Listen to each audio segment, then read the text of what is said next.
হাদিস শরীফের এই কবর, এই মৃত্যুর জন্য পরিপূর্ণ প্রস্তুতি গ্রহণ করো। সহিহ বুখারীর 5329 নম্বর হাদিস, আমার আপনার নবীজি ইরশাদ করেছেন, কুল্লু ইমরিইন মুসাব্বাহুন ফি আহলিহি, প্রত্যেক মানুষ ভোরবেলায় ঘুম থেকে জাগে তার পরিবারের সাথে।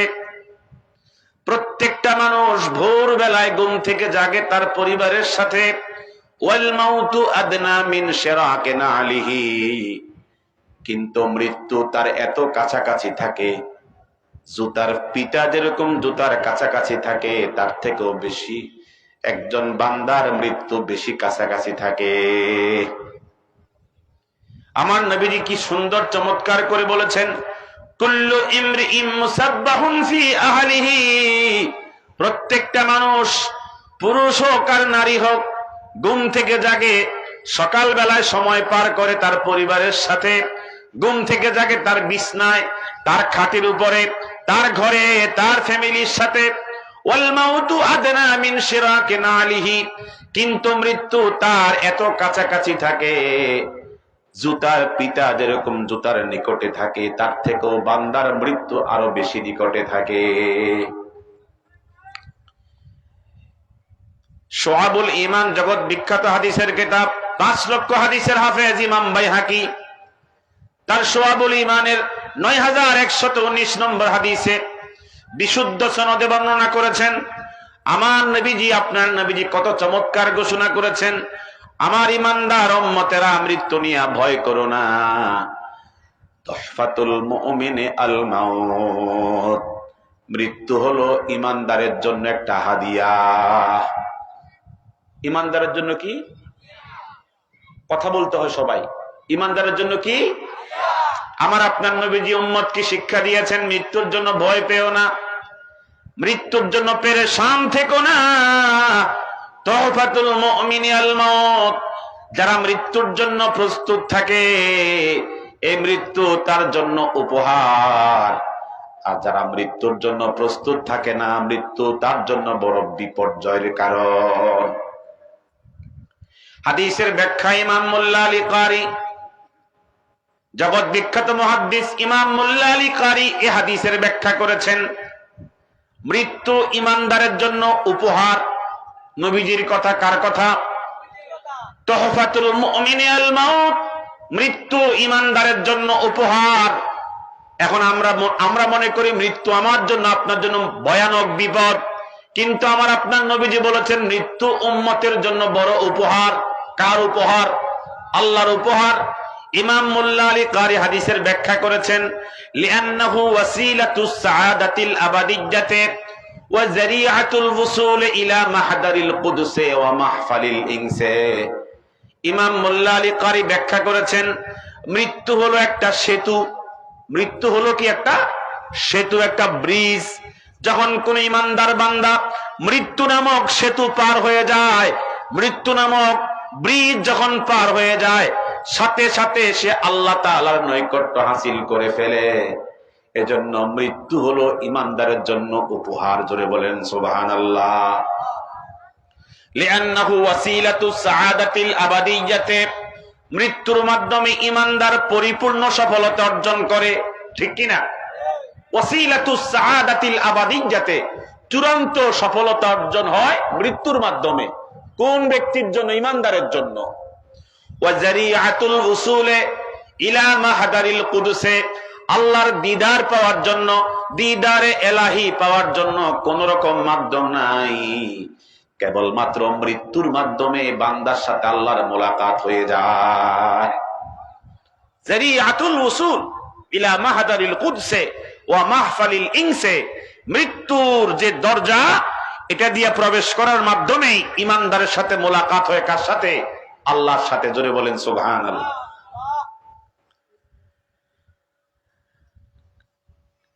আমার আপনার নবীজি মৃত্যু সময়ে আমাদের প্রত্যেকের জন্য মৃত্যু আছে না নাই? তো জোরে বলেন না, আছে না নাই? আল্লাহ তাআলা বলেছেন, লাকাদ কুনতা ফী গাফলাতিন আন হাযা فكشفنا عنك غطاءك فبصرك اليوم حديد। এই কথাটা কার? আল্লাহ তাআলা বলেছেন লাকাদ কুনতা ফি গাফলাতিন আন হাযা, এই মৃত্যু থেকে তুমি সব সময় উদাসীন ছিলা, তুমি সব সময় গাফেল ছিলা। ফাকাশাফনা আনকা গিতাআক, তোমার পর্দা আমি উঠিয়ে দিয়েছি, তোমার পর্দা সরিয়ে দিয়েছি মৃত্যুর মাধ্যমে। ফাবাসারুকাল ইয়াওমা হাদীদ, আজকে তোমার চক্ষু পাথরের মতো হয়ে গিয়েছে। এই আয়াতের ব্যাখ্যা করেছেন আমাদের আকাবের, নবীজিও ব্যাখ্যা করেছেন, কিন্তু সলফে সালিহিন বলেছেন আন্নাসু নিয়াম, মানুষ দুনিয়ার চাকরি করে, দুনিয়ায় ব্যবসা করে, দুনিয়ার বিদেশ প্রবাস জীবন করে, দুনিয়ার জাগতিক জিন্দেগির মধ্যে পড়ে থাকে ঘুমের ভিতরে। ফাইজা মাতু ইনতাবাহু, যখন তারা মরে তখন তারা মূলত জাগ্রত হয়। মরার আগে জাগে না, মরলে কি হয়? জাগ্রত। সলফে সালিহিনগণ বলেছেন।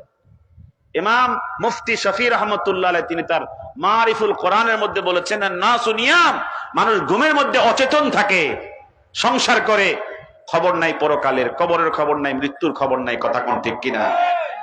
ব্যবসা করে, দুনিয়াদারি করে, কিন্তু তার মৃত্যু যে আছে খবর থাকে না। ফাইজা মাতু, যখন সে মরে তখন ইনতাবাহু, তখন জাগ্রত হয়। তখন জেগে কোনো লাভ আছে? মৃত্যুর সময় আল্লাহ তাআলা তিনটা প্রশ্ন ফাঁস করে দিয়েছেন। যখন মানুষের মৃত্যুর সময় হয় তখন বান্দা বলে লাউলা আখারতানি ইলা আজালিন করিব, যদি আমার একটু হায়াতটা বাড়ায়া দেওয়া হতো, আমি কিছু আমল করে আমার পরকালের জন্য প্রস্তুতি নিতাম। এই সময়কে আমলের জন্য সুযোগ দেওয়া হবে কিনা? একটু জোরে বলেন না, হবে কিনা? লাউলা আখারতানি ইলা আজালিন করিব, কোন সময় দেওয়া হবে না, কোন রকমের টাইম দেওয়া হবে না। সময় যখন চলে আসবে, লা ইস্তাখিরুনা সাআতান ওয়া লা ইস্তাকদিমুন, একটা মিনিট সামনেও যাবে না, একটা মিনিট পরেও হবে না।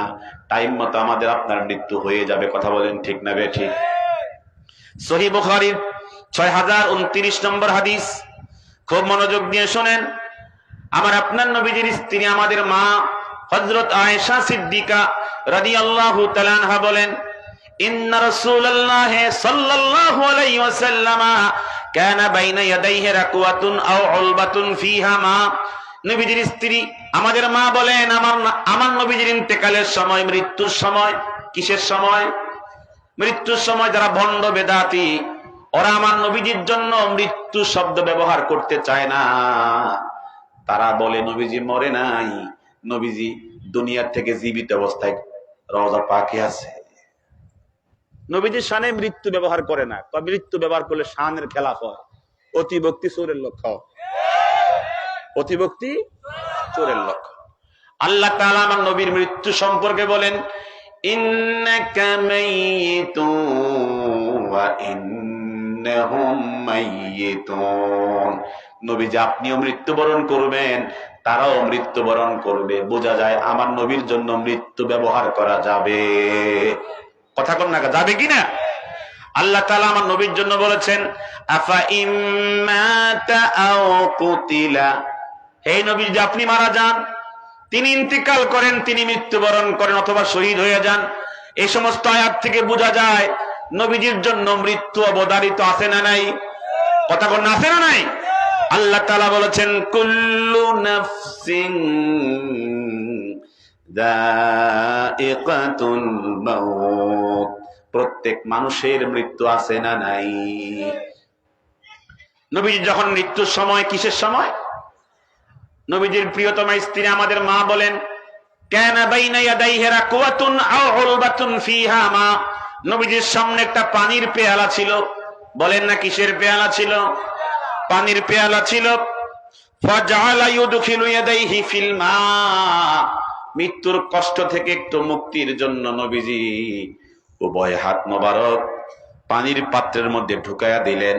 ফায়ামসাহু বিহিমা ওয়াজহাহু, হুজুরের দুই হাত মোবারক পানিতে ভিজায়া চেহারার মধ্যে ভিজা পানি দিয়া চেহারা মুছতেছেন, যেন একটু ভালো লাগে, একটু কষ্ট কম লাগে। গরমের সময় দেখবেন ঠান্ডা পানি ধরলে মজা লাগে। কি বলেন আপনারা? কি লাগে? মজা লাগে। ফায়ামসাহু বিহিমা ওয়াজহাহু, হুজুরের দুই হাত মোবারক পানির থেকে বের করে কোথায় মুছতেছেন? চেহারা মোবারকে মুছতেছেন। ফায়াকুলু, নবীজি বলতেছেন লা ইলাহা ইল্লাল্লাহ। হুজুর কালেমা শরীফ পড়তেছেন। এটা নবীজি কেন পড়তেছেন? যেন উম্মত যেন মৃত্যুর সময় কালেমা না ভুলে, এই জন্য হুজুর কালেমা পড়তেছেন লা ইলাহা ইল্লাল্লাহ। বলেন লা ইলাহা। হুজুর বলেছেন, ইমাম নাসাই সুনান গ্রন্থে রওয়ায়াত করেছেন, লাকিনু মাউতাকুম, যারা মৃত্যু শয্যায় সজ্জিত হবে ওদেরকে তোমরা কালেমা শিখাইয়া দিও, কালেমার তালকিন দিয়া দিও লা ইলাহা ইল্লাল্লাহ। হুজুর কালেমা পড়তেছেন আর বলতেছেন ইন্না লিল মাউতে সাকারাত। ও উম্মতেরা শোনো, মৃত্যুর সময় কষ্ট কম না বেশি? সবাই একটু কথা বলেন না, কম না বেশি? সাকারাত, সাকরাতুন, সাকারাত। মৃত্যুর সময় অনেক কষ্ট, অনেক যন্ত্রণা। কি প্রস্তুতি নিলাম আমরা মৃত্যুর সময়ে এই যন্ত্রণা মোকাবেলার জন্য? হাদিস খুব মনোযোগ দিয়ে শোনেন। ইমাম তিরমিজি সুনান গ্রন্থে বিশুদ্ধ সনদে রওয়ায়াত করেছেন, আমার আপনার নবীজি বলেছেন, আন আয়েশা রাদিয়াল্লাহু তাআলা আনহা ক্বালাত সামি'তু রাসূলুল্লাহ সাল্লাল্লাহু আলাইহি ওয়াসাল্লাম ইয়াকুলু আল্লাহুম্মা ইন্নী আউযু বিকা মিন সাকারাতিল মাউত। নবীজির প্রিয়তমা স্ত্রী বলেন, আমাদের মা বলেন, আমি আমার নবীজিকে প্রায় শুনতাম হুজুর দোয়ার মধ্যে হাত তুলে বলতেন, আল্লাহুম্মা ইন্নী আউযু বিকা মিন সাকারাতিল মাউত। আল্লাহ তুমি আমাকে মৃত্যুর কষ্ট কমায়া দিও। আমার নবী মৃত্যুর জন্য কষ্ট কম হবে এজন্য দোয়া করেছেন। যদি কোনো মুসলমানকে জিজ্ঞাসা করি মৃত্যুর কষ্ট কম হওয়ার জন্য দোয়া আছে না নাই, অনেকে জানেই না। অনেকে কি জানেই না। দোয়াটা আমাদের থেকে শিখতে হয়, ওলামায়ে কেরাম থেকে শিখতে হয়। আল্লাহুম্মা বলেন সবাই, আল্লাহুম্মা ইন্নী আউযু বিকা মিন সাকারাতিল মাউত। আয় আল্লাহ পাক মৃত্যুর কষ্ট কমায়া দিও, মৃত্যুর যন্ত্রণা কমায়া দিও, মৃত্যুর সময় ঈমান নসিব করে দিও। এই দোয়া যে ভোলে না মৃত্যুর সময় তার কালেমা নসিব হবে। জোরে বলেন সুবহানাল্লাহ। মৃত্যুর কষ্ট সম্পর্কে হাদিস বলছিলাম। আমার আপনার নবীজির খাদেম ইমাম বুখারী তার সহিহ গ্রন্থের মধ্যে 5669 নম্বর হাদিসে হাদিস বর্ণনা করেছেন, আন আব্দুল্লাহ ইবনে মাসউদ রাদিয়াল্লাহু তাআলা আনহু قال دخلت رسول الله صلى الله عليه وسلم وهو في مرضه وهو يوعك وعكا شديدا فقلت يا رسول الله إنك لا توعك وعكا شديدا إن لك لأجرين قال أجل يا عبد الله। খুব খেয়াল করে শুনেন, আমার নবীজির সাহাবী হুজুরের খাদেম আব্দুল্লাহ ইবনে মাসউদ বলেন, দাখালতু আলা রাসূলিল্লাহ সাল্লাল্লাহু আলাইহি ওয়াসাল্লাম, আমি নবীজির কাছে প্রবেশ করলাম এমন অবস্থায় তিনি তখন মৃত্যুর সময় কষ্ট পাচ্ছেন। মৃত্যুর সময় কথা বল না, ফি মারাদে মাউতিহি, মৃত্যুর কষ্টের মধ্যে আছেন। আমি গিয়ে দেখলাম ওয়া হুয়া ইউআকু ওয়াকান শাদীদা, হুজুরের প্রচন্ড জ্বর। প্রচন্ড কি? প্রচন্ড জ্বর, শরীর কাঁপতেছে, উত্তপ্ত শরীর। আমি তখন বললাম, ইয়া রাসূলুল্লাহ ইন্নাকা লা তুআকু ওয়াকান শাদীদা, আপনি প্রচন্ড জ্বরের মধ্যে কষ্ট পাচ্ছেন। আপনারা এটা মনে রাখতে হবে, কোন আল্লাহর ওলি যদি কষ্টের মধ্যে থাকে, কোন আল্লাহর প্রিয় বান্দা যদি কোনো মুসিবতের মধ্যে থাকে, এটা বুঝতে হবে আল্লাহ তাআলা তাকে পরীক্ষা করতেছেন। অনেকেই মনে করে যে এই লোকে তো অনেক মুসিবতের মধ্যে আছে, এই নামাজও পড়ে, আল্লাহর হুকুমও পালন করে, কিন্তু এত মুসিবত কেন? এটা তার উপরে কোনো আল্লাহর কোনো আযাব ও গজব নয়, বরং আল্লাহর পক্ষ থেকে তার ঈমানের পরীক্ষা। কথা বলেন ঠিক কিনা? এজন্য সমস্ত নবীগণ রাসূলগণ সবচেয়ে বেশি পরীক্ষা প্রাপ্ত হয়েছেন, ঠিক কিনা? নবীজির ইন্তিকালের সময় প্রচন্ড জ্বরে আক্রান্ত, তখন নবীজির খাদেম বলতেছে, ইন্নাকা লা তুআকু ওয়াকান শাদীদা, আপনার গায়ে প্রচন্ড জ্বর। তখন নবীজিকে সান্ত্বনা দিয়ে বলতেছে, আমার বিশ্বাস ইন্না লাকা লাআজরাইন, এই জ্বরের কষ্টের বিনিময়ে আল্লাহ পাক আপনাকে 2 ধরনের পুরস্কার দিবেন।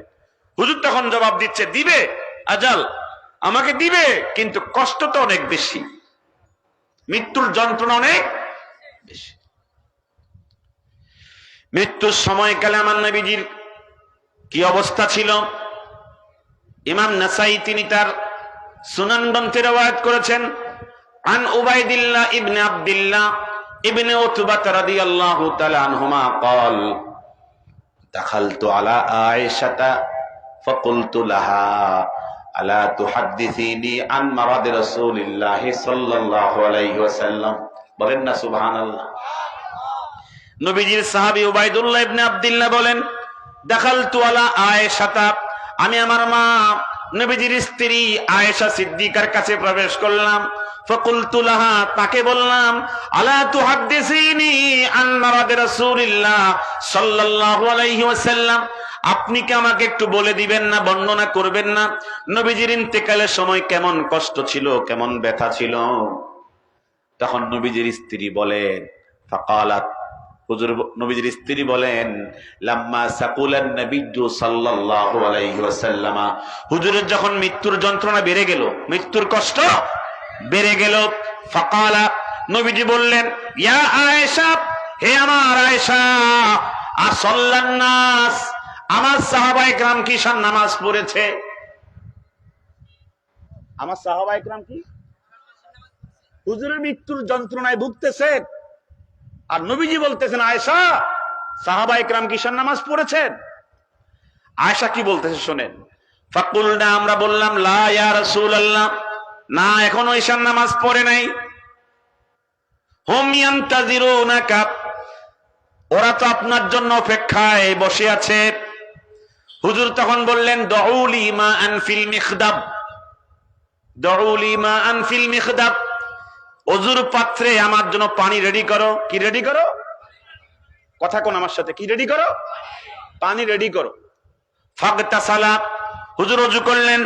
সুম্মা যাহাবা লিয়ানুআ, হুজুর জামাতে যাওয়ার জন্য উঠে দাঁড়ানোর চেষ্টা করলেন, কিন্তু দাঁড়াতে পারলেন না। ফাউগমি আলাইহি, দাঁড়াতে পারলেন না, বেহুশ হয়ে জমিনে পড়ে গেলেন। জমিনে পড়ে যাওয়ার পরে অনেকক্ষণ জমিনে বেহুশ অবস্থায় পড়ে আছেন। সুম্মা আফাকা, সুম্মা আফাকা, অনেকক্ষণ পর নবীজির হুশ ফিরে আসলো। কি ফিরে আসলো?